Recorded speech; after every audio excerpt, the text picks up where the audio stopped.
Radio Côte d'Ivoire, le bulletin d'info. Régis Kofi.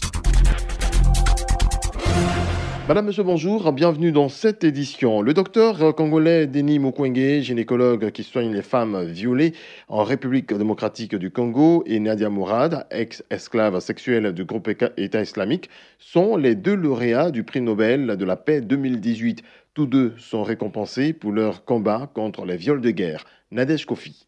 Le prévenu absent était représenté par 10 avocats qui ont dénoncé des violations flagrantes de ses droits devant la Cour de répression des infractions économiques et du terrorisme. Ces avocats ont découvert en arrivant à la Cour que leurs clients et trois... C'est un prix Nobel de la paix très symbolique et très fort qu'a décerné cette année l'Académie suédoise, puisqu'il récompense 2 personnes très impliquées dans la lutte contre les violences faites aux femmes en temps de guerre. Denis Mukwege, gynécologue congolais, vient en aide depuis de nombreuses années aux femmes victimes de viols. En 1999, il a notamment créé un hôpital à Panzi en RDC où plus de 50 000 femmes ont été prises en charge. Reconnu au niveau mondial comme un expert dans le domaine de la réparation des dommages physiques causés par les violences sexuelles, il tente de faire reconnaître le viol comme une arme de guerre. Denis Mukwege reçoit le prix Sakharov en 2014.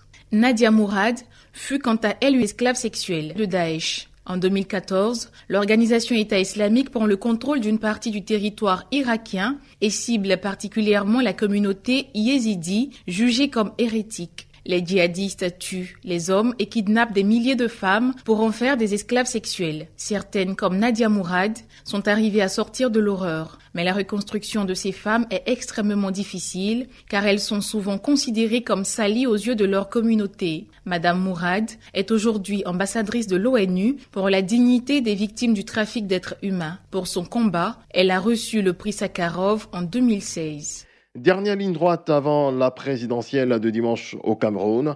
Ils ne sont plus que 8 candidats en lice suite au désistement de Hakainde Mouna en faveur de Maurice Kamto. C'est aujourd'hui le temps des derniers grands meetings. Le RDPC de Paul Biya organise un concert géant dans la capitale. Cabral Libi est également annoncé à Yaoundé. Maurice Kamto et Hakainde Mouna organisent un meeting commun à Douala. En fin de matinée, Joshua Ozi, l'après-midi, dans l'ensemble, à l'exception notable des régions anglophones, cette campagne se déroulait sans encombre.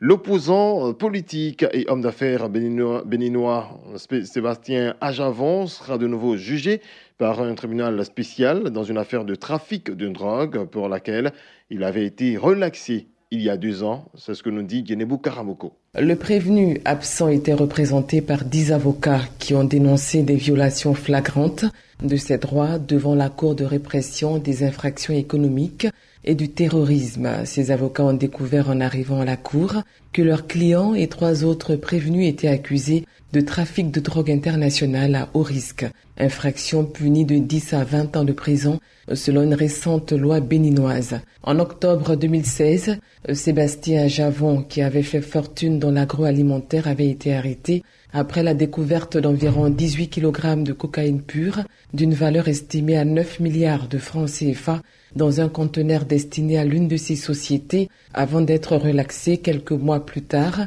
faute de preuves et au bénéfice du doute.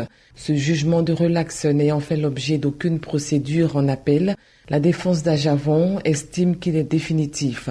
Or, la Cour de répression des infractions économiques et du terrorisme est une juridiction séparée pour juger en premier et dernier ressort les flagrants délits liés au terrorisme, à la criminalité économique et au trafic de drogue. Après 20 minutes de vif débat entre le parquet et les avocats, le président de la Cour a décidé de renvoyer l'audience au 18 octobre, demandant aux prévenus de comparaître personnellement et estimant qu'ils ne pouvaient se faire représenter par leurs avocats en leur absence. Candidat à la présidentielle de 2016, Sébastien Ajavon était arrivé 3e avec 23% des voix avant de soutenir un autre homme d'affaires, Patrice Talon, qu'il a contribué à faire élire au second tour face à Lionel Zinsou. La communauté colorède Les Métis sud-africains manifeste depuis une semaine dans plusieurs villes du pays. Ils dénoncent pêle-mêle le trafic de drogue, la criminalité et l'inaction de la police dans leur quartier.